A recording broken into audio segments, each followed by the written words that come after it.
కాంగ్రెస్ ప్రభుత్వం మహిళలకు బస్సులో ఉచితంగా ప్రయాణ సౌకర్యం కల్పిస్తూ ప్రవేశపెట్టిన మహాలక్ష్మి పథకం ఎంతమందికి ఉపయోగపడుతుందో తెలియదు కానీ నిత్యం మన తెలంగాణ మహాలక్ష్మిలు మాత్రం సీటు కోసం కొట్టుకోవడం, జాకెట్లకు పోతలు పోసుకుంటూ జర్నీ చేయడం, బీడీలు చుట్టడం, ఎల్లిపాయలు తీయడం లాంటి సంఘటనలతో వార్తల్లోకి ఎక్కుతున్నారు. అసలే తెలంగాణలో అరకొరగా ఉన్న బస్సులో మహిళలే అధికంగా ప్రయాణిస్తుండటంతో మగవారు తీవ్ర ఇబ్బందులు పడుతున్నారు.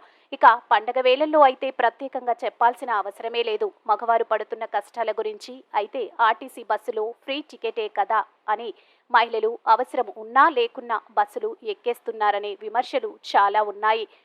దానికి ఉదాహరణగా తాజాగా ఈ వీడియో సోషల్ మీడియాలో చక్కర్లు కొడుతున్నది. ఎక్కడ జరిగిందో స్పష్టంగా తెలియదు కానీ టీజీఎస్ ఆర్టీసీ బస్సులో డ్రైవర్ వెనుక సీట్లో కూర్చున్న ఓ మహిళ ప్రశాంతంగా బ్రష్ చేస్తూ కనిపించింది. ఈ వీడియో చూసిన కొంతమంది మాత్రం రాను పోను ఫ్రీ బస్సే కదా అని కూరలోకి కొత్తిమీర తీసుకురావడానికి వాళ్ళ అమ్మగారింటికి వెళ్తుంది కావచ్చు అంటున్నారు ఈ వీడియోను చూసిన కొంతమంది.